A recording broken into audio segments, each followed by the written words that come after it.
Assalamualaikum warahmatullahi wabarakatuh.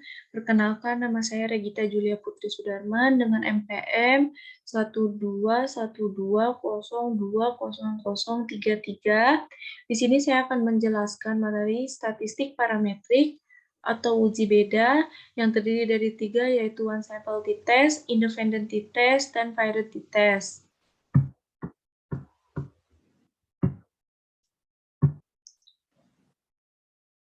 Di sini ada definisi statistik parametrik, yaitu ilmu statistik yang mempertimbangkan jenis sebaran atau distribusi data, yaitu apakah data menyebar secara normal atau tidak.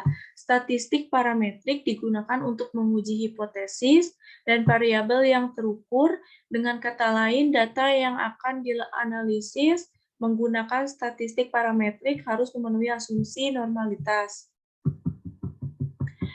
Uji beda atau t-test adalah pengujian hipotesis terhadap suatu data yang dilakukan dengan teknik analisis komparasi data yang bertujuan untuk mengetahui ada atau tidaknya perbedaan antar suatu variabel atau sampel yang diteliti. Jika ada perbedaan, maka dilihat apakah perbedaan itu signifikan atau hanya kebetulan. One sample t-test, penelitian uji one sample t-test atau uji satu sampel merupakan analisis perbandingan untuk membandingkan rata-rata sebuah sampel atau variabel dengan rata-rata populasi yang sudah ada. Nah, ini hipotesis dan kriterianya. Hipotesisnya H0 adalah rata-rata sama dengan nilai acuan, sedangkan HA adalah rata-rata tidak sama dengan nilai acuan. Kriterianya, jika T hitung lebih kecil daripada T table atau signifikan lebih besar daripada 0,05, maka H0 diterima. Atau rata-rata sama dengan nilai acuan. Jika T hitung lebih besar daripada T table atau signifikan lebih kecil daripada 0,05, maka H0 ditolak.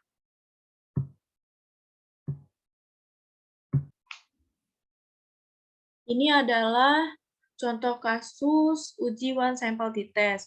Seorang peneliti membuat dugaan yang menyatakan bahwa nilai rata-rata berat badan mahasiswa EPPYRC angkatan 2019 adalah 55 kg.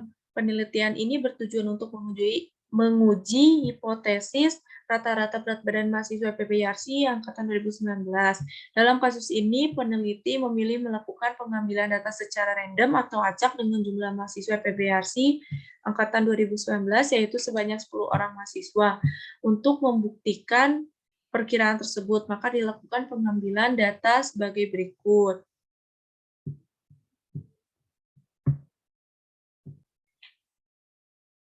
Ini saya sudah membuka SPSS. Pertama-tama saya mengambil contoh data kasus one sample t-test dari Excel. Jadi ini file of type-nya harus diganti dulu ke Excel.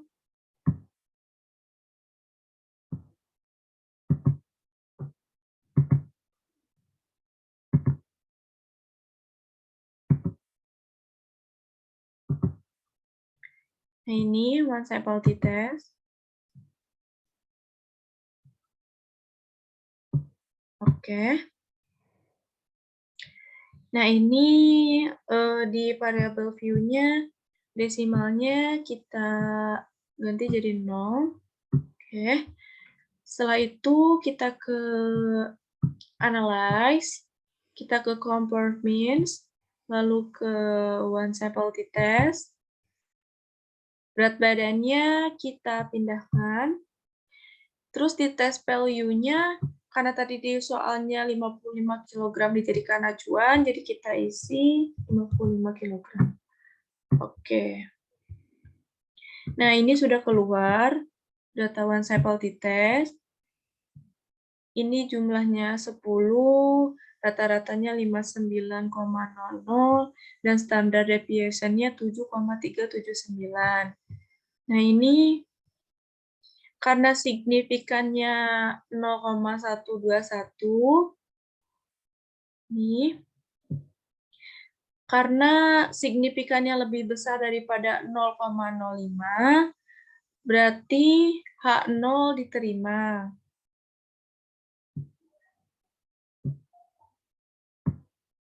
Karena ini 0,121 lebih besar daripada 0,05, maka H0-nya diterima. Jadi ini pembahasan tentang one sample t-test.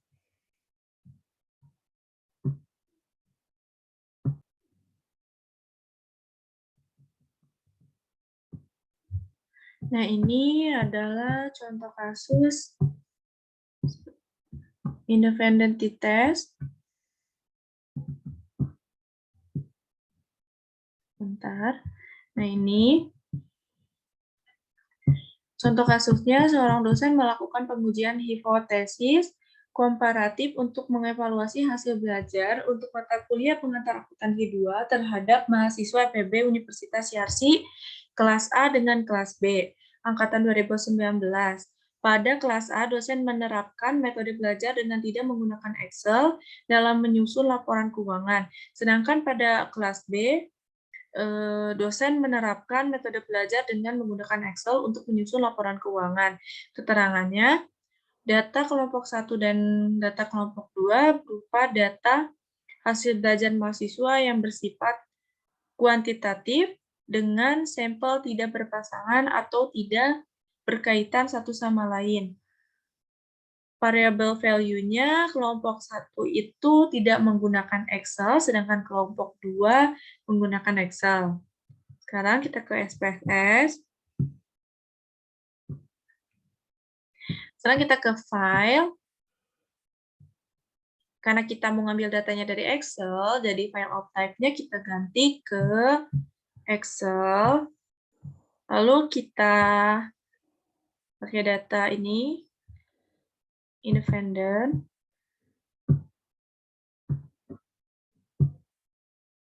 Ya, kan? Oke.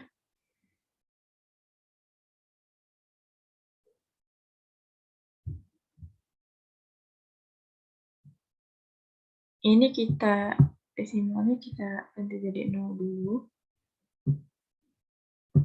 Oke. Sekarang kita ke analyze, lalu ke conformance, lalu yang independent sample t-test.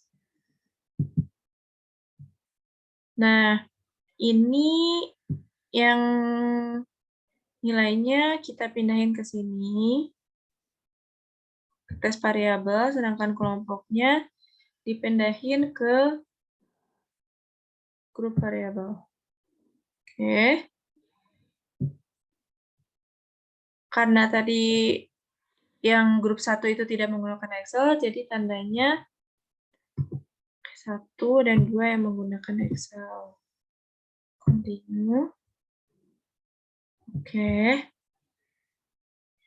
Nah, ini kelompok 1 jumlahnya 15, kelompok 2 juga 15, rata-rata kelompok 1 82,27, rata-rata kelompok 2 88,60, standar deviation kelompok 1 7,658, standar deviation kelompok 2 6,663. Lalu ini signifikannya 0,585 karena 0,585 lebih besar daripada 0,05, jadi menggunakan equal variance assume. Sedangkan kalau misalkan signifikannya lebih kecil daripada 0,05, maka menggunakan equal variance not assume. Ini penjelasan mengenai independent sample t-test.